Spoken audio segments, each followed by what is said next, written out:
Get out. Sorry? Just get out.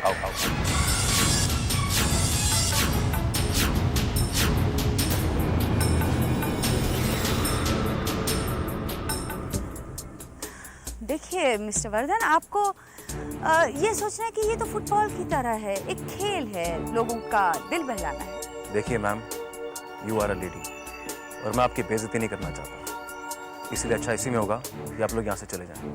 देखो सात्विक, वरना मुझे पुलिस को बुलाना पड़ेगा। Understand it? नहीं, पुलिस बुलाने की कोई जरूरत नहीं है, हम लोग जा रहे हैं। बेवकूफ, करोड़ों की बात है, थिंक अबाउट इट। इनसे कुछ कहने की जरूरत नहीं है, चलिए।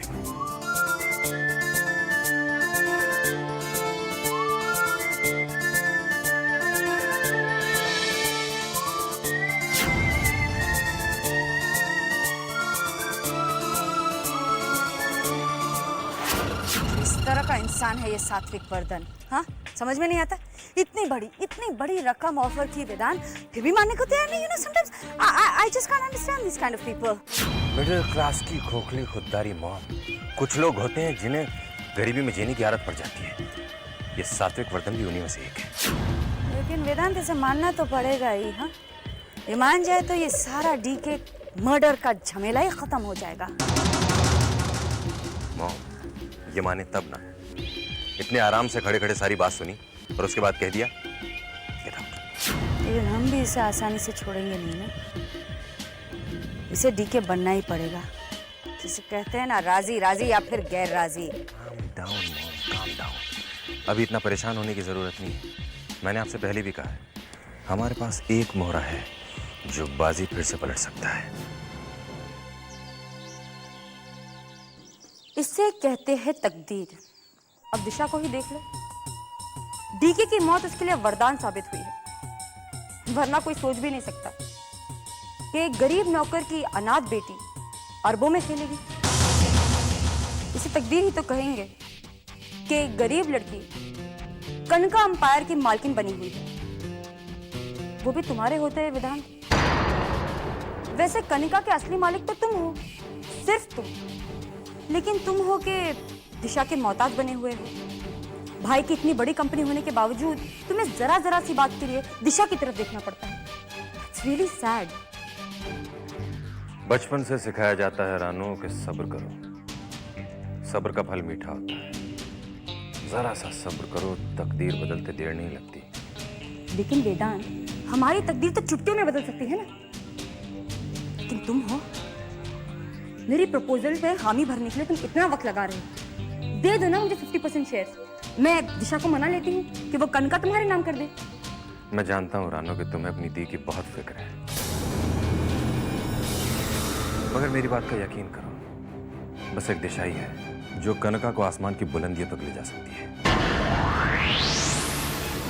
अरे वेदांत, तुम दोबारा वही सब बातें दोहरा रहे हो। क्या बात है, यहाँ कैसे आना हुआ? कुछ काम है मुझसे? कुछ अर्जेंट बात करनी थी तुमसे, मगर रानू कहती है कि दीदी घर में ऑफिस का कोई काम नहीं करेगी। रानू को तो हमेशा मेरी चिंता लगी रहती है। बताओ क्या काम है? Know the, don't even think about. तुम ऑफिस का कोई भी काम घर पर नहीं करो। दी, तुमने अपनी तरफ देखा है? कितनी कमजोर हो गई हो तुम, और कितनी थकी हुई भी लग रही हो। दी, आज के बाद नो काम काम काम। तुम ऑफिस में सिर्फ 8 घंटे काम करो और उसके बाद घर पर आराम, समझी तुम? गॉड, एकदम मेरी दादी की तरह बात करती है तुम। कम ऑन, ठीक ही तो कह रही है रानू। कभी कभी काम से कुछ वक्त अपने लिए भी निकाला करो। और वैसे भी एक रात की ही तो बात है, कल सुबह ऑफिस में तो मिलना ही है, वहां कर लेंगे काम की बात। खैर, मैं चलता हूँ, बाय, गुड नाइट।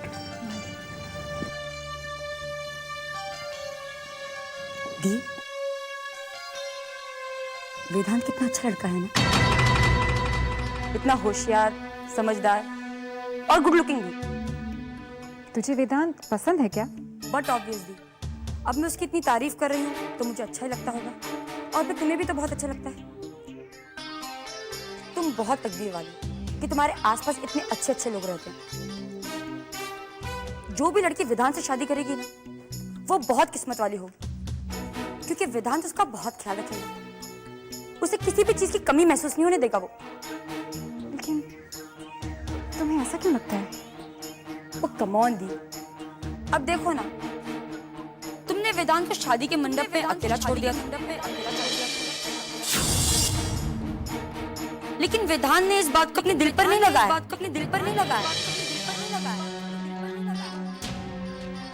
बल्कि वो आज भी तुम्हें अपना हमदर्द, अपना अच्छा दोस्त मानता है।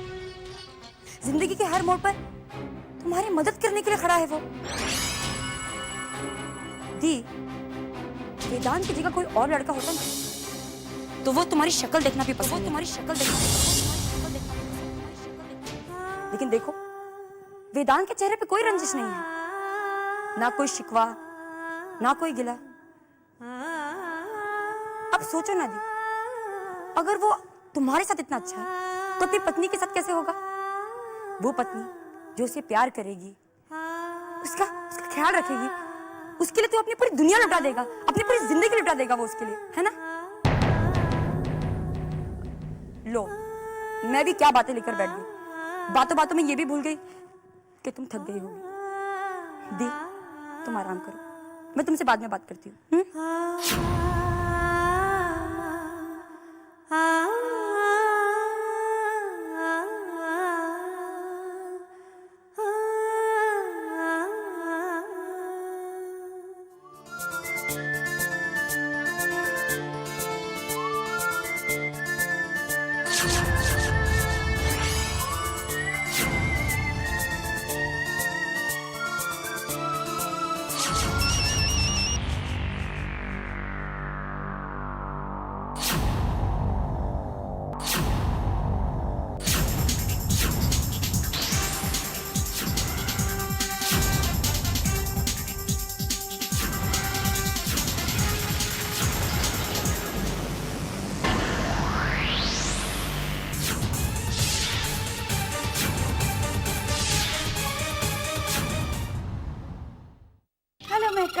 आई एम सॉरी, मैंने आपको पहचाना नहीं। You're right, ये तो हम पहली बार मिल रहे हैं, पर तुम्हारे पति से तुम्हारे बारे में हम बहुत कुछ सुन चुके हैं। हाँ, हम गार्गी सैगल हैं, वो सैगल खानदान के, ये कनका ग्रुप ऑफ इंडस्ट्रीज वाले। आए दिन न्यूज़पेपर में फोटोग्राफ्स आते रहते ना, पेस्ट्री वगैरह पर। कहिए, मैं आपके लिए क्या कर सकती हूँ? वो यहाँ बाहर खड़े रहकर बातें करेंगे क्या? अंदर नहीं बुलाओगे हमें? प्लीज आइए ना। Thank you. क्या देख रहे हो? ये तुम लोग इस तरह मेरे पीछे क्यों पड़े हो? इस तरह मेरी जासूसी क्यों कर रहे हो? ना मैं तुम्हारे पीछे पड़ा हूं और ना ही तुम्हारी जासूसी कर रहा हूं। तो यहाँ खड़े हुए इस पेड़ को देख रहे हो? बहुत अच्छी फुटबॉल खेलते हो तुम। अब अगर तुम्हारे जैसे माहिर खिलाड़ी का खेल देखना कोई जुर्म है, तो पुलिस को बुलाकर मुझे उसके हवाले कर दो। देखो मिस्टर वेदांत सहगल, वेदांत, सिर्फ वेदांत। ये मिस्टर विस्टर की फॉर्मेलिटी जाने दो। देखो वेदांत, मैं एक बहुत ही सीधा साधा आदमी हूँ और अपनी बीवी और बच्चों के साथ एक बहुत ही सिंपल जिंदगी बिता रहा हूँ, और मैं नहीं चाहता कि तुम लोग इस तरह मेरी जिंदगी में बाज करो। ओके? हे क्रूएला, मालूम है क्या बदतमीजी है? सॉरी बोलो आंटी को। जाओ अंदर। I am really very sorry. वो क्या है ना, दिन भर कार्टून फिल्म्स देखते रहता है, इसलिए। नहीं, बड़ा क्यूट बच्चा है, बड़ा क्यूट बच्चा है। हमें बिल्कुल प्रॉब्लम नहीं है, हम समझ सकते हैं। ना मैं तुम्हारी जिंदगी में दखल दे रहा हूँ और ना ही तुम्हें किसी तकलीफ में डाल रहा हूँ। वाह! अगर तुमसे कहा जाए कि तुम्हें किसी और आदमी के रूप में इस दुनिया में आना है और ये कहना है कि किसी बहुत ही भयानक हादसे से बचकर आ रहे हो, और जबकि वो इंसान मर चुका हो, अब ऐसा करना अपने आप को परेशान करना या दिक्कत में डालना नहीं है, जबकि ये तो सरासर बेईमानी है एंड इनजस्टिस है। ओके, तुम्हारे लिए बेईमानी, धोखेबाजी हो सकती है, मगर तुम जानते हो इस काम को करने के तुम्हें करोड़ों मिलेंगे। एक फुटबॉल कोच बनके इस बेजान बॉल में ठोकरें मारते मारते सारी जिंदगी में क्या कमा पाओगे? कितने पैसे कमा पाओगे? You know what? Take my advice. तुम घर जाओ और सो जाओ ब्रदर, और सो जाओ ब्रदर।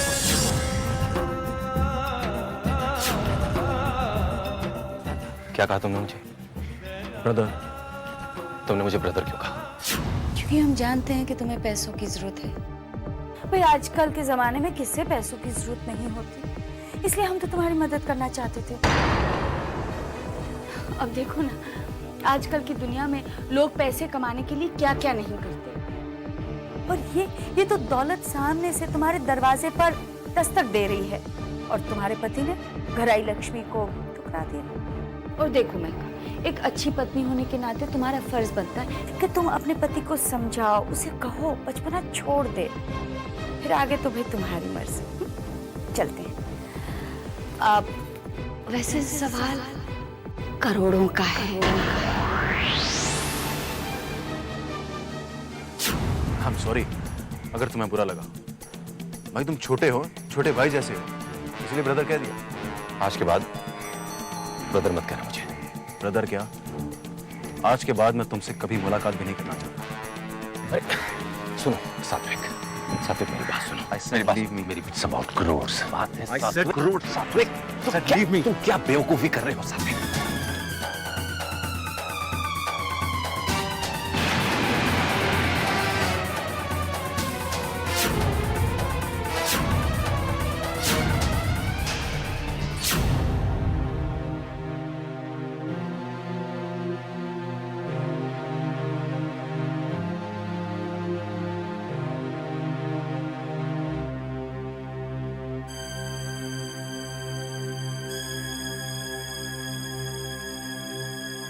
क्या बात है, तुम इतनी बेचैन लग रही हो? सब ठीक तो है? महिका प्लीज बोलो ना, क्या बात है? आरोह कहाँ है? वो ठीक तो है? हाँ, वो बिल्कुल ठीक है। मेरी परेशानी की वजह कुछ और है। क्या है? सात्विक, आज मुझसे मिलने गार्गी सहगल आई थी। व्हाट? गार्गी यहाँ पे आई थी? कब? दोपहर में। अब मैं समझा। वहां वो वेदांत सहगल मुझसे फुटबॉल फील्ड में मिलने आया था, और यहां गार्गी उसी वक्त तुम्हारे दिमाग में जहर घोलने यहां आई थी। सात्विक, मैं जानती हूँ तुम्हें वो लोग बिल्कुल पसंद नहीं है, लेकिन मैं इस पूरी बात को एक दूसरे नजरिए से देख रही हूँ। देखो सात्विक, फुटबॉल कोचिंग के अलावा भी हमारी जिंदगी में ऐसे मकसद हैं जो हमें पूरे करने हैं, और उन मकसदों में कुछ ऐसे मकसद हैं जिनके लिए हमें बहुत रुपयों की जरूरत है। मैं कोशिश कर तो रहा हूं, और रुपए भी आ जाएंगे। लेकिन सात्विक, दौलत खुद हमारे दरवाजे पे खड़ी है, गार्गी सहगल के रूप में। हमारे मकसद पूरा करने का इससे आसान तरीका हमें नहीं मिल सकता। सात्विक, तुम समझने की कोशिश क्यों नहीं कर रहे हो? या फिर सब कुछ जानकर अनजान रहने की कोशिश कर रहे हो?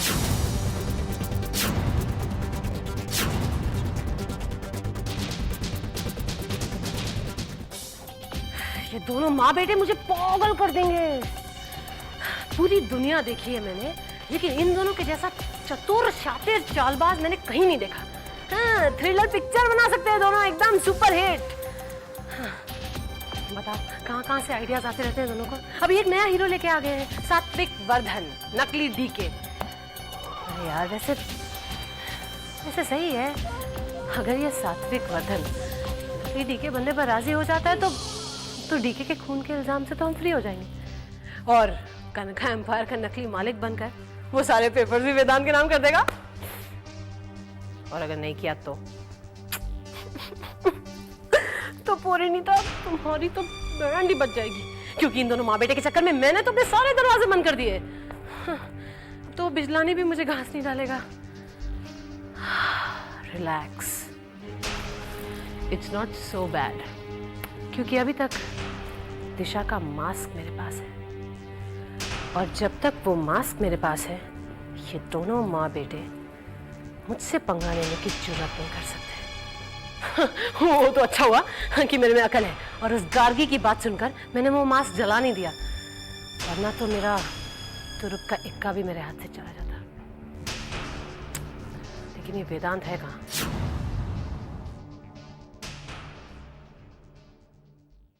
वेदांत, हम तुम्हारा इंतजार कर रहे थे। क्या हुआ, कैसी रही मीटिंग सात्विक के साथ?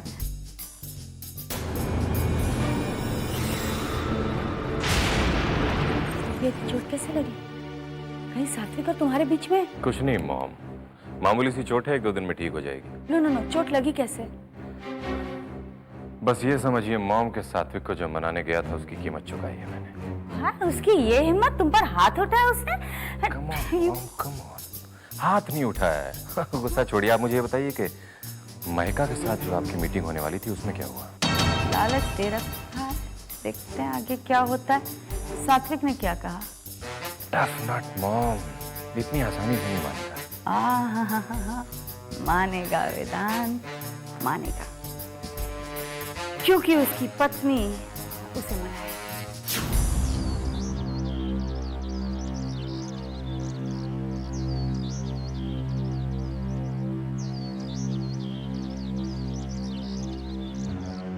सात्विक, मुझे लगता है तुम्हें गार्गी सहगल के ऑफर के बारे में एक बार फिर से सोचना चाहिए। देखो, मैं ज़बरदस्ती नहीं करना चाहती, ना ही मैं तुम्हें मजबूर करना चाहती हूँ। तुम्हें क्या लगता है कि मैं नहीं समझता कि गार्गी सहगल का ऑफर कितनी अहमियत रखता है मेरी जिंदगी में? सात्विक, मैं तुमसे जो भी करवाना चाहती हूँ उसके लिए वो तुम्हें बहुत सारे पैसे दे रही है। पर मुझे उसके रुपए नहीं चाहिए। ऐसा नहीं कि मैं भूल गया हूँ कि हमें रुपयों की जरूरत है। मेरे दिमाग में हमेशा अपनी जरूरतें घूमती रहती हैं। सिर्फ सोचने से पैसे नहीं आने वाले सात्विक।